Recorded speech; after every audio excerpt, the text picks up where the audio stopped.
Thanks, Matt. What's up, everybody? Captain Gaige and First Mate Kory reporting to you from the studio because it's way too cold to be sitting on my boat in Huntington Harbor. In fact, Monday, we pulled the boat out. It is officially winterized, and the 2024 fishing season has officially come to a close. That's right, but that doesn't mean we're done fishing. We're breaking out the fly rods, and we're hitting the river.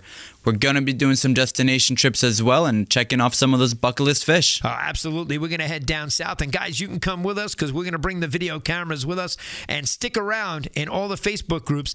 Episode number 10 of Bay Rats and Buoys will follow this fishing report. And you can also get it at sandcitycharter.com. Check it out, guys. Bay Rats and Buoys, episode number 10. Here we go. Welcome to Bay Rats and Buoys with your host, Captain Gaige. What's up, everybody, and welcome back to another episode of Bay Rats and Buoys. I'm your host, Captain Gaige, with First Mate Kory, and this is episode number 10. I can't believe that 10 episodes are in the books. I mean, I'm getting emails and all these great statistics and these amazing things. Keep it going. Things are really happening, and I'm just trying to stay consistent. You know what I mean? It's like I just put one out every week. Every Thursday we put one out. It's Wednesday, December 4th. We're getting it done today. I'm in the studio. I told you guys every Wednesday. This week we pulled the boat out of the water, so we are officially done and closing down the 2024 boating season here in the Northeast on the North Shore of Long Island. So we had an epic year, both you and I, as far as the charters were concerned and just fishing in general. And why don't you go ahead and tell everybody basically, you know, how we met. It was more than a few years ago. It was going back like 4 or 5 years ago. Something like that, and tell them how we met. And, well, first of all, thank you for having me. It's a pleasure being on. I can't tell you the amount of times that I've heard people saying good things about our podcast, people who listen about our podcast, whether it's at the fuel dock, at the deli, local people, not local people. I hear it all the time. Yeah, no, it's incredible. It really is. The comments that we get online and the people that we talk to at the fuel dock, like you said, are the positive feedback is just so cool. And we don't care, you know, if you get non-positive feedback. It's criticism and critiquing too. No. I take it all. I really don't care. You know, we're in all the Facebook That's how you groups. learn. You're in all the groups with hundreds of thousands of people. You're going to get your haters out there too. But in the meantime, of course, that never would bother me. We do get amazing feedback, and we're giving away free podcast stickers to everybody, guys. If you want to head on over to sandcitycharter.com, every week I'm sending out 50 to 100 of these things. The YouTube channel is blowing up. We're almost at I think we're at 900 and something subscribers organically because of what we're doing with Bay Rats and Buoys. So it's really starting to get its wheels. It's getting its growth. It's going, and it's happening organically. I'm not forcing it and, paying to have, ads everywhere and going crazy. We're letting it happen organically, and it is. Right. And that's the cool part about it. And like I said, guys, it's unscripted and it's totally raw. So there's no teleprompter. Me and Kory are sitting in the studio today. Thank God we don't have any wind blowing on us and the crazy like I've been dealing with. It's not freezing. We're not freezing our ass off. Oh, my God. Forget about it. We got one GoPro here recording, and I'll throw some B-roll in for the stuff that we're talking about. Every week I'm trying to do a little more editing because I don't have to edit the actual podcast. It's, it's an audio track and it's a video track, and boom, it goes up, and it's as simple as that. But because we'll talk about certain things, I'll be able to throw up the B-roll, of certain, birds fish working, that you caught and all the certain pictures. The goddamn cormorant that bit me in the hand because you had to frickin', I had to cast into the birds. And, you cast into the birds is one thing. Getting a gull is, that's very common. It happens to people. Right. I don't know. I've been fishing a very long time, and I've never had a cormorant ever. I've got a few gulls. You see it all the time. It happens, yeah. But you got it with your line, so at least you didn't get a hook in them. Right. Oddly enough, I've never caught a gull. I've had a osprey hit one of my spooks one time, which was a terrible experience trying to get it out of him. But this cormorant flew right into my line.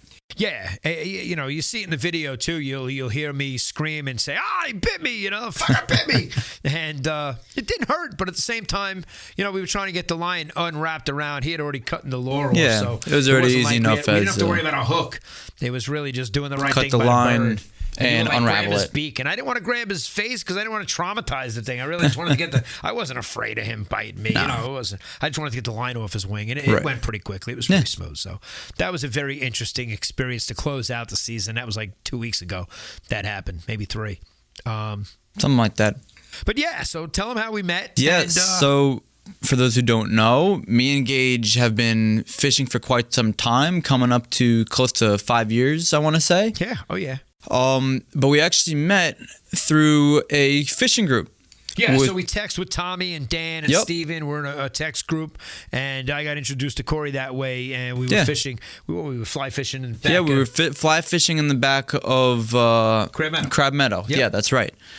And at the time when I was fishing there, I didn't know that Gaige was there. I was fishing there with Tommy. I see Tommy go up to Gaige and say hi to him. No idea who it is. Tommy didn't introduce us. Right. He had no That's clue Tommy. who it was. All of a sudden, Gaige comes up to me, shows me a picture of me mid-cast, mid-fly cast, have that line all spayed out. Oh, yeah, you were standing on top of the bush. Right on top in the middle. The water. Yep.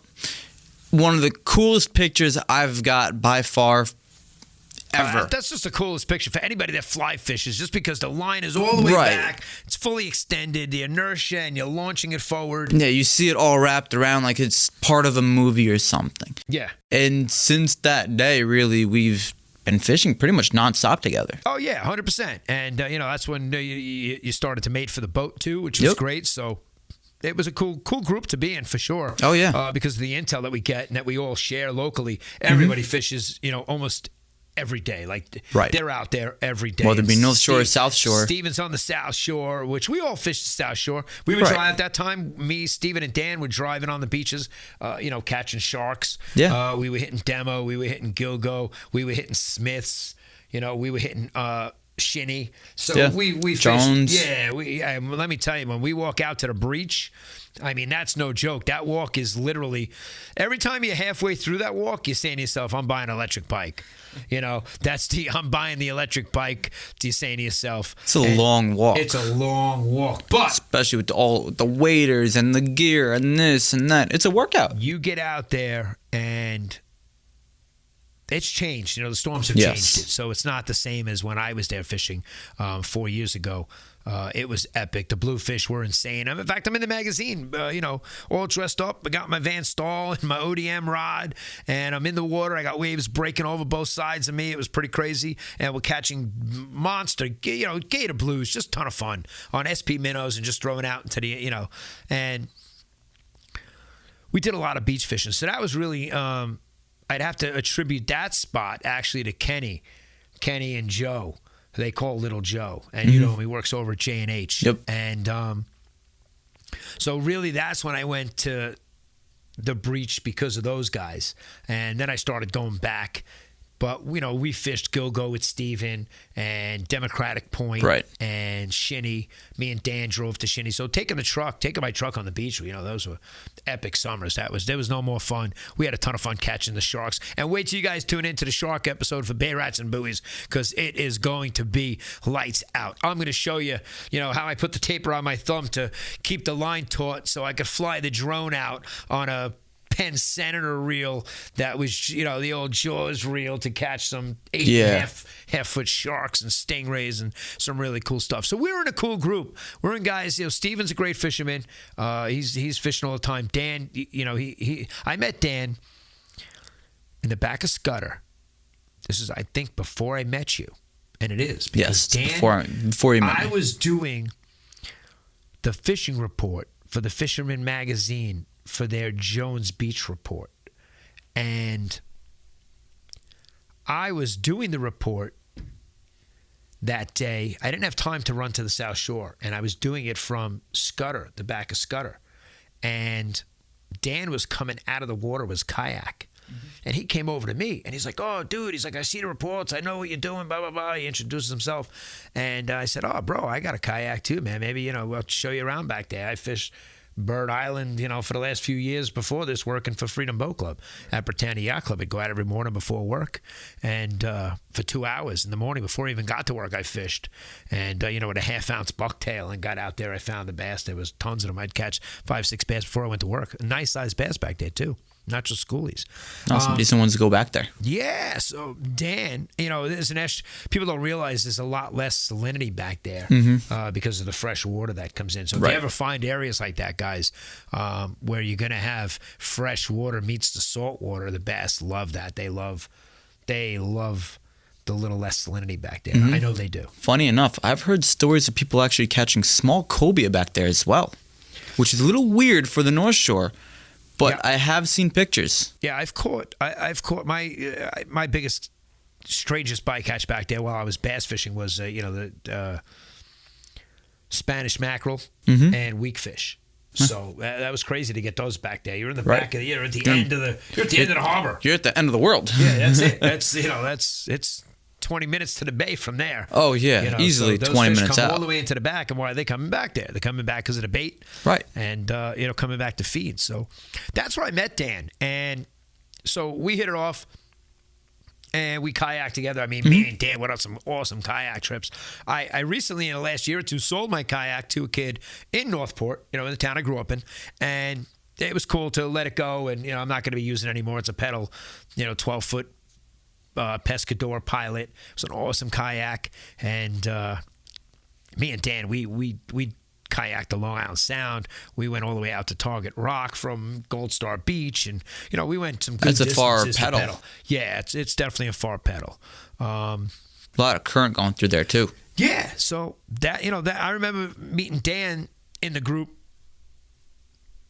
and I met you after Dan. You and Tommy came after Dan, and I think it was Dan that probably brought us all together because you were friends with Tommy. I was friends with Dan, and Dan and Tommy were together. So I think that's how it all came together. And Steven is related to Tommy. Steven and Tommy are related. That's how that whole group came together. And me and you have been. I tell everybody in all my episodes, I always talk about first mate Kory. We're a well-oiled machine, and whatever I'm thinking, he's doing, and we're like frickin' frack out there, with two guys. We literally are bay rats. So if you want to look up bay rat, the definition in the dictionary, it's going to say Captain Kory and first mate Captain Gaige and first mate Kory. I just switched the roles. So I don't know. Maybe that's a good thing. Maybe, I wouldn't blame you for stepping up and being a captain too. It's awesome. I love it.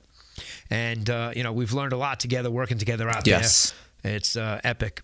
Definitely an awesome time being out on the water, and especially working with you, Gaige. The amount of knowledge that I've learned from you and the things you've taught me on the water, even now I've been fishing for 18 years, but even then, there's always new stuff you could learn from somebody else.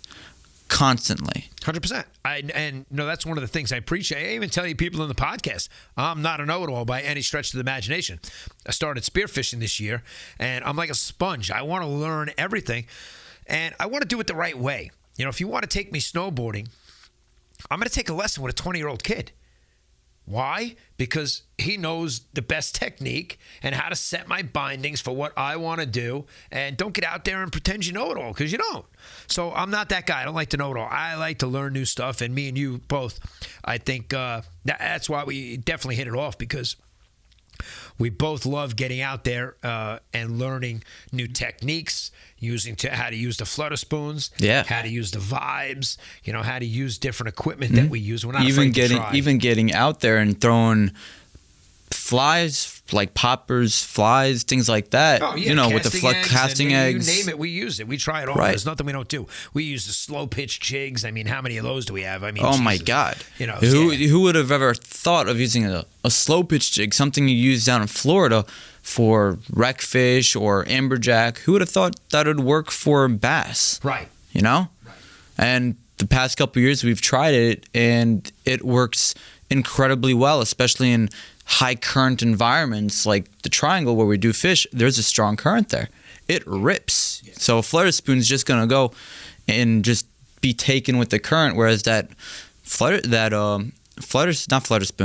pitch jig is gonna get down there quicker and get right into the fish. Yeah, absolutely. And but that's credit to us because we're willing to try different things. Right. We're never, when it's lights out fishing, we're putting on things. We it never doesn't use. matter. We'll put a shoe with a hook on it and try to get it down there. And I'm kidding. I've never done that, but maybe I should try that. It might, I did catch a Coke bottle this year on a flutter spoon. That's right. We caught a fluke too on a flutter spoon. Yeah. We caught a lot of different fish on a lot of lures that you wouldn't think that Right. that fish would go after. It was a bycatch. And speaking of bycatch, we were fluke fishing. And we were on the halfway shelf. We were over in the Ashroken area, over by the stacks. And I remember we were fishing closer to the beach that day. We were in the shallower water because it was early in the season. And we saw a couple of birds working. And this is something that me and you we're getting good at this. And this happens to us a lot. And we saw the birds, and I said, oh, look, there's just like 3, 4, 5 birds. Let's shoot over there, pull up the bottom fishing for a few minutes. Let's go over there and tell them what happened. Tell them what you did. Yeah, we were like Gaige was saying, we were bottom fishing for fluke at the halfway shelf. We pull it up. I grabbed the first lure out of my bag. It was a small jerkbait, I think like a 4-inch jerkbait or something like that, on my fluke setup, which was, I don't remember exactly which reel. It was a size 3000 reel with 20-pound braid and I think 15-pound fluorocarbon on the leader. I cast it out. I didn't even have enough time to reel in the slack before a bass comes up and eats it. Now, he annihilated that He thing. swallowed it, but not in the way that you would think. He was never Wait hooked. till you see the picture. Yeah, he's going to put the picture up here shortly.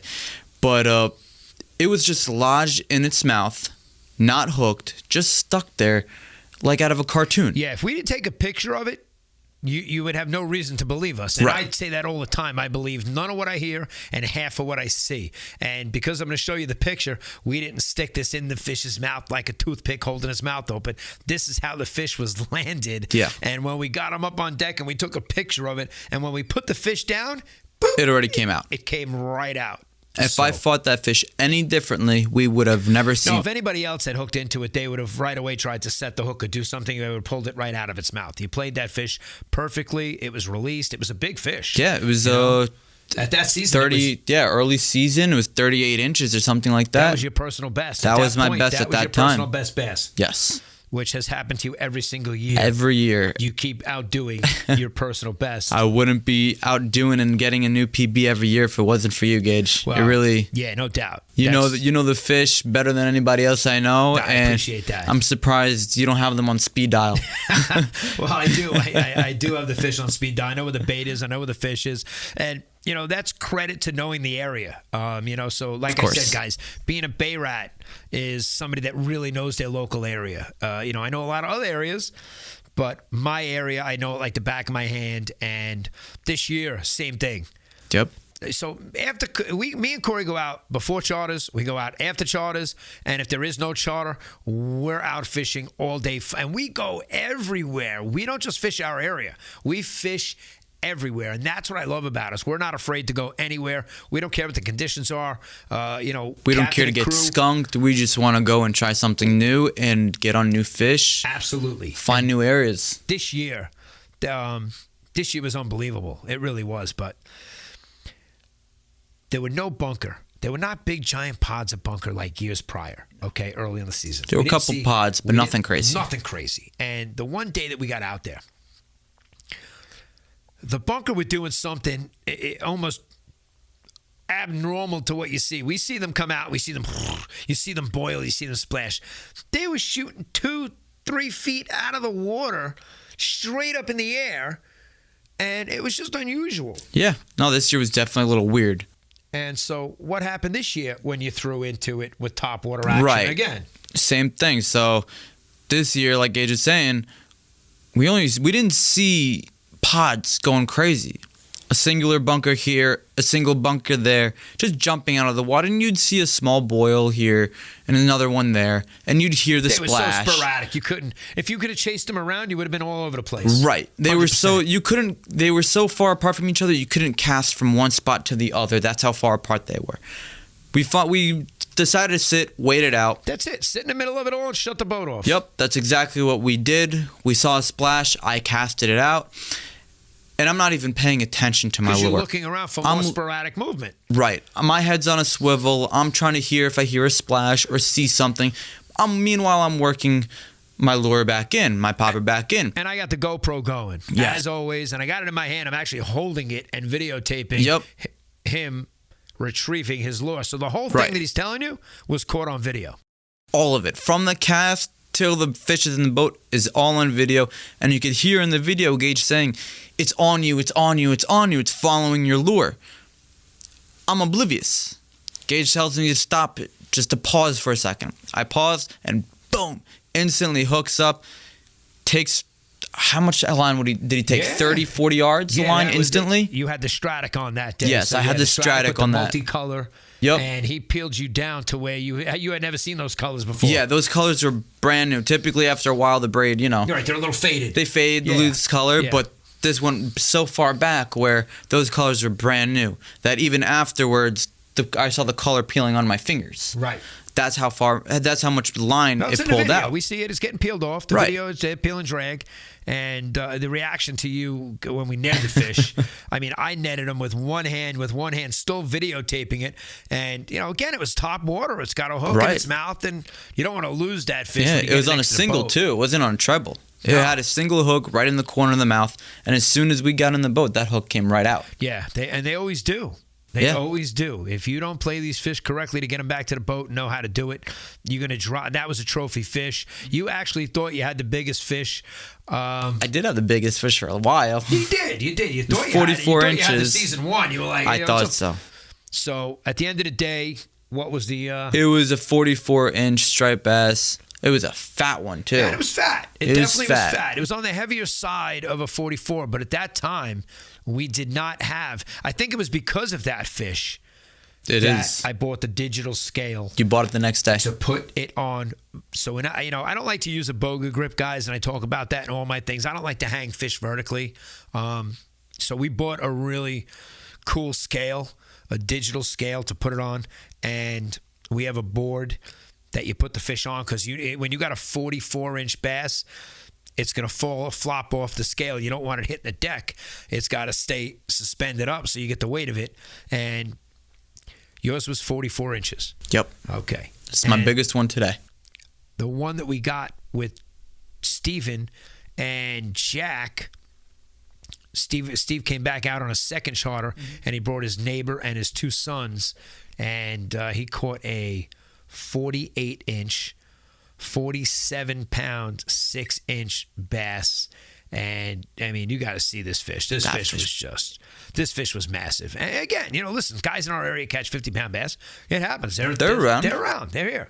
Jacob says he sees 60-pound bass when he's free. I can't wait to see them when I go free diving with him. Oh, it's going to be as big as me. He saw bass on my first free diving trip. I didn't get down and see any bass. And that was basically because of equipment. I didn't feel comfortable going down where they were going down. I needed a few more things. I wasn't set up correctly, but set up for the basics to do what I was doing, to learn and to be there and to get in the water and do it.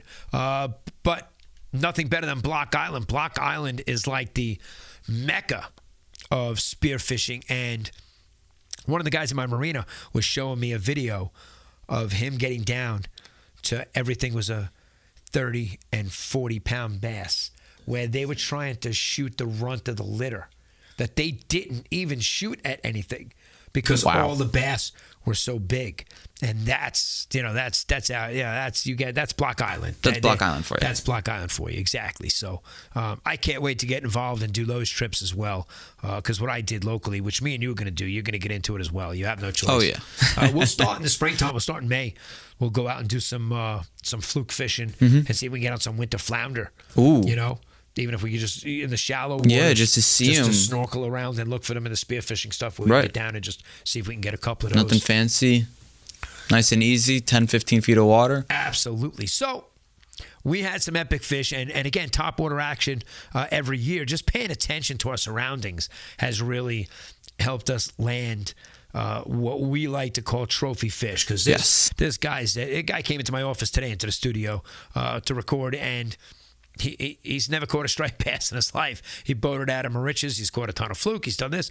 And he's never caught a striped bass. So we had a lot of first-time people on our boat this year that had never caught a striped bass. Right. We also had a couple people who have been fishing for years who never caught a striped bass. That's what I mean. Yeah. So, we don't realize how spoiled we are that we talk about catching 48-inch fish and 47-pound bass. To us, that's kind of like a regular. It's like, okay, yeah, we're used to that. But for everybody else, that's a trophy fish. 100%. 100%. So, let's get into a little bit about, because you do something very unique besides being a first mate on Sand City Charter. You also have Kory's Kustoms, and you have the Deadly Dinghy, which is on the Instagram channel. That's right. So you have some cool stuff. Why don't you tell people, now that you're on the podcast, let them know what Kory's Kustoms is and basically what you do. Yeah, so Kory's Kustoms is a little business that I started about a year and a half ago. Now, what I do is make custom equipment for boaters, whatever it may be.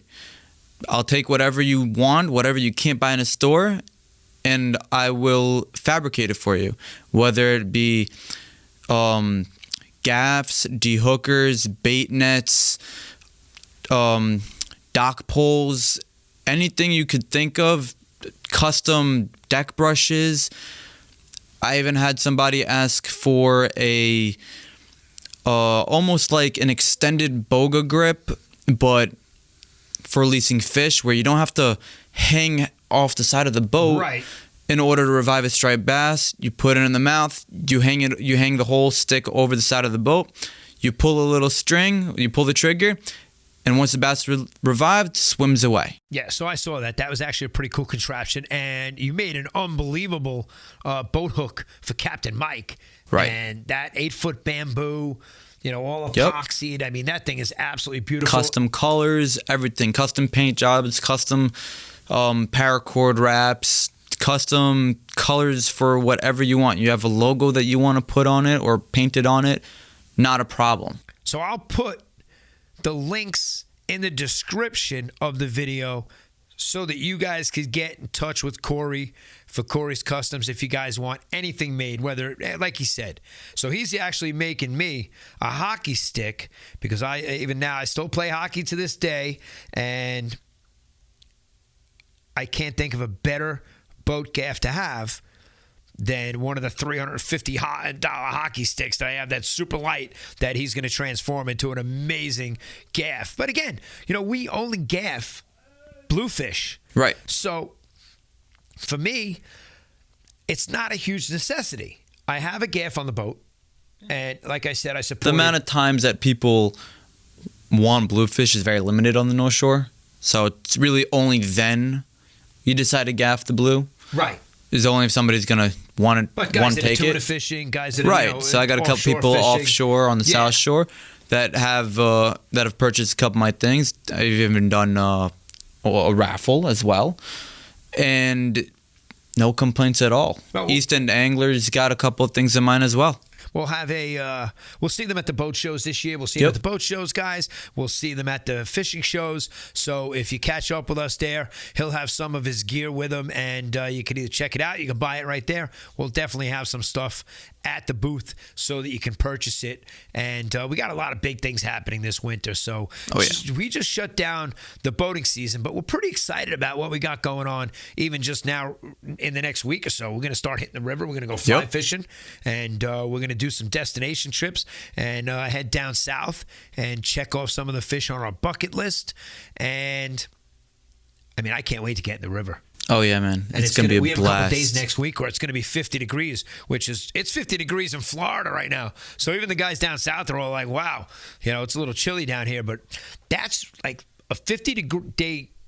A 50-degree day in December at the river in New York. To me, is like. It doesn't get any better. No, absolutely. That is the best weather for me. And in fact, I think it'll be so warm that we might get them on some, dry flies. Yeah. Which will be really cool. So not just midges and all the smaller stuff.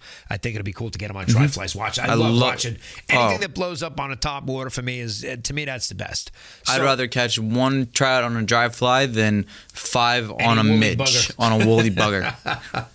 That's like a last resort for me. I'm not putting on a woolly bugger unless I absolutely have to. And if you guys have other cool areas that you fly fishing in and you want us to come join you, we'll be happy to do that. We love going to new areas, and we are not only willing to explore, but we are going to explore. So we're always looking for people to collaborate with, especially here on the podcast. Bay Rats and Buoys is getting amazing feedback. And I get emails every day, guys. The responses that I'm getting and the companies and the people that want to collaborate and work with us and do some cool stuff, it truly is. I'm very grateful. But to our credit, we're going to stay consistent with this. So every week we put a podcast out. So every Thursday you can expect to see a Bay Rats and Buoys podcast, and I don't have to sit on the boat. I mean, This is, to me, we're not even wearing headphones. There's no pop filter. I'm so excited that I could just sit down in the studio with my Diet Coke and record the podcast. There's no production crew. It's a GoPro. We're talking into the mics, and we put it up on the internet. It's that easy. So we're leaving any mistakes in, guys. This is raw, uncut, no editing, and I mean, it doesn't get any better than this. No, not at all. This is as good as it gets. And the season just came to a close for us, so it's always a sad time of the year to have to wrap up the boat. But you know, we look back at all the great fishing that we did and the technology that we used and the gear that we used. And those are going to be different episodes where I'm going to show you guys right here on the table all the gear and all the hot things that we used. And we'll go over how we used them and what we caught and what we targeted and why we did that. But every episode, I want to share with you guys something in the boating community that maybe could help you become a better boater. Because remember, I'm a commercial tow captain as well. So I do see a lot of the things in my area that normal boaters don't get to see. And I can help people avoid certain situations by passing on some beneficial, advice. And with that, with no monetary benefit to me, there's not a person out there that I think should be boating without the Navionics app. And I understand, listen, you know Joe, he's got a 380 Outrage. Eric, I captain his 380 Outrage. The equipment on those boats, the incredible. Vikings it's incredible. The new electronics are absolutely insane. However, not everybody has that equipment on your standard center console that's going out fishing. They have a depth finder. They have the old unit. They have a removable unit. I get it, guys. We use whatever we have. And that's why I'm going to bring up to you why you should and maybe would want to use Navionics. Because I see guys, they knock off their lower unit. They spin the hub. They bang the prop off. They hit rocks. And they went into a rocky area not knowing it was a rocky area, or not knowing that they were that close to the rocks where... Or not knowing the exact location of that rock. If you're using Navionics, Navionics shows you the rock is where the rock is. And I got to tell you, I use it to get in between rocks to go get people. And it's awesome to share waypoints. Like if Kory's going to shoot out to Raritan Bay, and I want to shoot my route to him and say, hey, meet me out there. I'm already here, and he's going to leave in a half an hour. I could shoot him my entire route. It'll tell you how long it'll take you to get there, too. And, you could type in the speed your boat goes, the draft, your fuel consumption, all this stuff. It's going to tell you a lot of information for your trip that you get to see on your phone, and you get to do it while you're sitting in your bed. So it's great that you got all the electronics on your boat. And Garmin had purchased Navionics, so you'll notice the app icon is different. The icon's different, and the new units should typically have a new Garmin unit. Right, typically have it installed already. He's going to have it already installed. It's an app built into the Garmin unit. So you can now share between your cell phone and your Garmin unit and be able to use that information. But my point is, you could be sitting in your bed and figuring out where you're going to go and manually set the route. Yeah, you could check out new spots where you don't know existed that might hold fish, and you want to go out and explore. Or you want to find ledges. And, we find it all the time where we'll open it up and we put it into 3D mode, and you get to see the contour of that area, and you're like, wow, that's how me and you came across. I can't tell you how many sea bass holes that we've come across where we were like, oh my God. We thought it was complete. If you look on the map on the actual unit, either be Simrad or the chart, whatever it is, it looks flat. You see numbers, you see a little bit of difference in the depth, but you think it's completely flat. And that's another perfect. Whereas in the Navionics system, the Navionics app, it has that option too, but if you switch it over to the 3D mode, it'll actually show you where is a rock, what's a rock, how tall is the rock, and if it's a hole, same way. You'll see that it's a hole, and you'll see that it gets deeper, and you'll see the contour of the floor. Right, and that's how I came up with Blue Dotville, and I'm going to expose that. The cat's out of the bag. But Blue Dotville is, an area where me and Kory know on a regular basis where we find fish, and we set these up on Navionics, and we see it. So it's very easy for us to go back to previous spots and know where we found the bait holding on certain tides and certain winds. Certain tides, winds, time of the year, what dates we were catching. It shows everything on it. Now, that's me just telling you to go out and use Navionics. Should you have a VHF radio on your boat? Absolutely. Should you have a pair of binoculars? I used to train some of the Freedom Boat Club members when I worked at Freedom Boat Club. And you take people out and you train them how to use a boat. And you get out into the bay and they look across to a white can. And I would ask them, what does that white can represent? And they're like, oh, it's a no-wake zone. And I would be like, okay, take a look now. And I hand them the binoculars, and they look, and, oh, it says danger. And important also to have a good pair of binoculars. So it pays to have a good pair of binoculars on your boat, whether you're in a home area that you know well or you're in an area that you don't know, because I can't tell you how much debris we see. Oh in the my water. God, logs, this, that. Yeah, we call them tide deer. walkers. Yeah. Well, this year, so one of my epic videos this year, guy, I think I showed you recently. It was like, I think it had like 56 or 50 something thousand views on Facebook, and I mean that's nothing compared to. Let's talk about videos for a second, and some of the abuse I've gotten over the years with, guys, when it comes down to personality, I'm not lacking any department of being a wise ass and being able to break balls.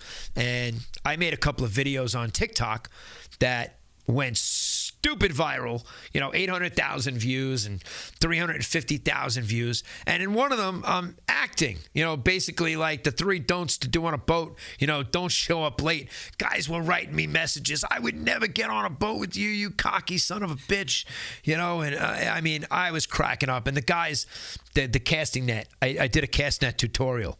We leave the dock with fresh bait, live bait, you name it, we leave with it. And it's not something we don't leave with. We throw cast nets on a regular basis. So I said, why not somebody had asked me, they saw me throw one in a video that my son just so happened to be recording me on the phone camera, throwing the cast net and loading it up with adult bunker. Like at one shot, one and done, boom. And it was a perfect circle. It was a pancake. It was as round as this table. And everybody asked me, wow, you threw that so well. Could you show me? In fact, Kent on Facebook, he reached out to me. He wanted me to come out east and teach him how I threw it. And Kent, me and you still got to hook up. I'm coming tuna fishing with you, and I'll be happy to show you how I throw the cast net. But that video of me doing the tutorial, the comments, I got to make a video, a podcast, just referencing the videos that I've produced, because you brought up the deer. Yeah. I've never, in all the years I'm on the water, clamming as a kid and, being on the water in my area for so many years, I've never seen a deer swimming across the bay.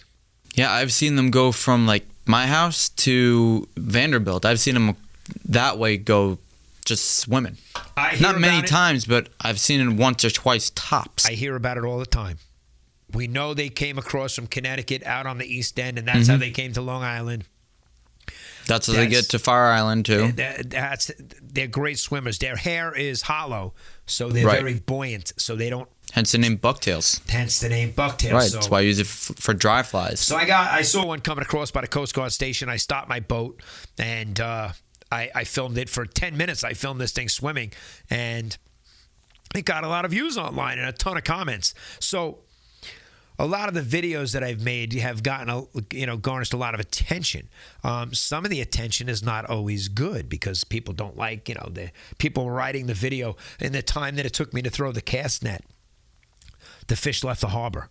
The comments. I could make a shirt or a book just on the comments, of people telling me, and comments that had nothing to do with the video. Like, I make more money than you that you've made in your entire life in 1 week. And I'm just like, what does that have to do with me throwing the cast net? Anyway, Point is, we like to take live bait out with us, whether we're going fluke fishing, whether it's killies, whether it's spearing, whether it's peanut bunker, adult bunker, croakers, you name it. We love throwing the cast net and leaving the dock with live bait. However, we catch just as many fish, if not more, with artificial bait. I want to say we catch more on artificial. Now, fluke fishing. Right. Gulp. Gulp Everybody loves outfishes bait gulp. every time. And if the Gulp company ever hears the podcast, I'm just going to tell you that your containers suck, and everybody has to take the cat piss out of the container and put it into a container so we don't have cat piss smell leaking everywhere. And I call it that because I went into Rob at High Hook in Huntington. I had a lot of Gulp, and it was running out of the juice, cat piss, in the container. So I wanted to go in and buy just a couple of containers to dump them in there so it would fill up with the cat piss, the juice. And he said, "Oh, you just want to buy the cat piss? They sell that in a container." So that's why I call it cat piss. So we know it stinks, and everybody knows the smell of Gulp. Everybody knows it stinks. And it's disgusting, but you know. I know the taste of it. Though. You know how it tastes. Now, me being the first mate, I got to tie a lot of knots. I got to do a lot of things. So I'm not washing my hands every time I bait something or put something in a hook. And for those of you, a fire tiger Gulp. Right. And for those of you who tie your own knots, you got to spit on a little bit or lick it in order to lubricate it so the knot cinches down correctly. That being said, after you put a Gulp and you tighten a knot, you kind of get that flavor in your mouth from so you your tasted fingers. cat piss. And yes, what did it taste like? Funny enough, it tasted sweet. It tastes nothing like it smells. No. Not at all. It stinks, and I hate every second of it. It stains. I don't even want to stick my hand in there to touch it, Oh, but I do. it's gross. Listen, I'm not afraid of anything on But the it boat. tastes sweet. It tastes like sugar I've water. gotten bait head. I've had some woof. Being a fisherman, you can't be afraid of anything. No, as far as touching it, yes. But the Gulp does stink, guys, and we all hate it. So word out to Gulp Corporation, do something. I know it's flat, so it doesn't spill over. I get it. Put a better I see seal. why you did it. But, man, it's got to have a bigger and a better. Some kind of rubber gasket or you gotta figure something else out. Because when that stuff Nobody's leaks. Happy. Everybody's always asking, what, on the groups, what do you put your Gulp in? Always something that's watertight. Buckets. Use a 5-gallon bucket. You have enough. You got to put them in. Use a 5-gallon bucket. I get it. Yeah. But then you're losing a 5-gallon bucket. Guys with center consoles, don't have the room to put 5-gallon buckets everywhere. I like those Tupperwares that have those little flaps on the sides and the rubber gasket around, so it's nice and watertight. And God forbid your bucket of cat piss falls over. I'm telling you right now.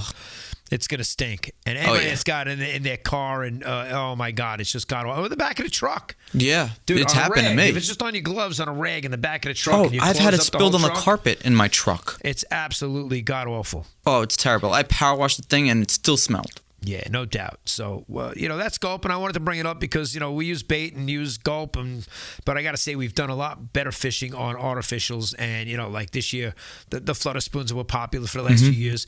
This year, we stepped into Nomad and started using the Vibes, which are just epic, and I can't wait to show you guys the collection of Vibes. The Vibes, the Squid Tracks.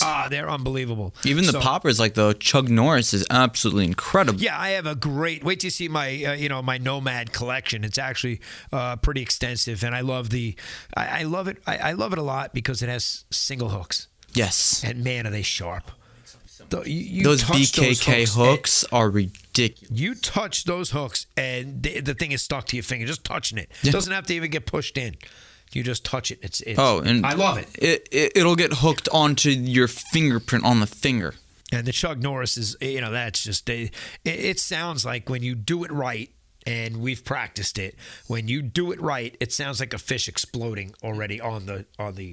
It makes bluefish pissed off. Oh, it pisses everything off. I think it turns fish on. I think so too. I think you could show up to an area and just start doing that, and it gets fish. Especially if the fish are feeding. If the fish are being really finicky and not hitting anything or just being weird, I could see how that could be a little aggressive, and you want to go softer and go like 100%. A spook. No, it's not for every. But if the bluefish are feeding on adult bunker, we could throw this can out there with a couple of hooks on it. The blues will if anything is going after bait and they're feeding aggressively, and you throw that in there, it'll draw their attention immediately. In 2025, I am going to catch a fish with a Diet Coke can. And I'm sure somebody's done it on the internet. There's a lot of things that have been done. But I'm going to do it. I haven't done it. So I'm going to try. I'm going to tie a rig in here and have it. And I'm going to catch... Kory's Kustoms Coca-Cola cans. Yeah.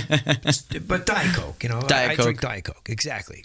So anybody wants a Bay Rats and Buoys sticker, head on over to sandcitycharter.com. We'll be happy to send one out. My kids have been doing it. And guys, the comments and all the different stuff that you guys, I really appreciate it. Thank you for the love, guys. Yeah, we appreciate the love. It's awesome. And well, you listen, not everybody's going to give you the love, and I appreciate it. You know, especially the guys in Boston. You know, check it out. You guys catch striped bass. You guys go fly fishing. You guys have boats. This podcast, Bay Rats and Buoys, is all over the world. It's in different languages. It's not just in English. So that's what's so cool about the internet and the attention that it's getting. So I don't care when somebody in Boston in a fishing group on Facebook, says, "What are you posting this for?" in a Boston Facebook group, because it's a fishing and boating podcast, and you too could use Navionics in Boston. So it doesn't matter there. If you drink water or water. You could still use boating and fishing advice no matter where it comes from. I'm sure that's the case. And if it's not, hasta la vista, baby. Anyway, that's the Facebook groups and the Facebook comments. I love it. So I'm always going to talk back, guys. Never going to let it go by the wayside. No, why not? Oh. And speaking of pranks and different stuff that happened, we took the boat out of the water on Monday. And Captain Mike went down to his boat with Nick, and they saw our boat was gone. So he just assumed we were fishing because, Friday we were out. Why wouldn't we be out Monday? Right. And he went over to the dock, and he shortened up our line 6 inches. He calls me yesterday. He's like, "Did you take your boat out of the water?" He's like, "On Monday?" And I'm like, "Yeah." He's like, "So you never came back to the dock?" And I'm like, "No." He's like, "Oh." I'm like, "Why?" He's like, "Well, because we shortened up your lines by 6 inches, so when you got back, you couldn't tie up."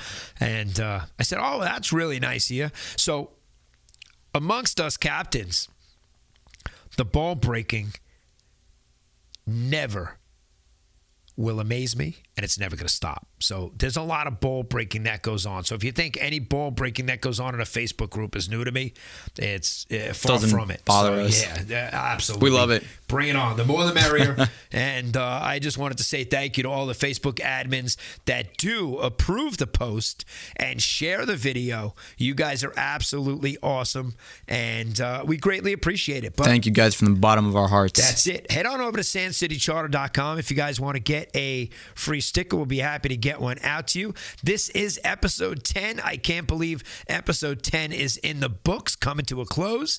And it's actually great to be in the studio and not have to do it from the boat. Yeah. A little bit of a different environment.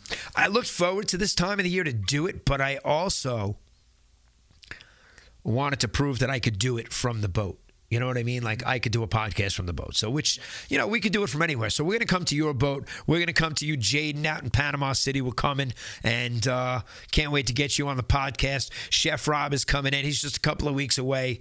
And every week now, guys, I'm going to try to get different guests in. We're going to be at the boat shows. We're going to be at the fishing shows.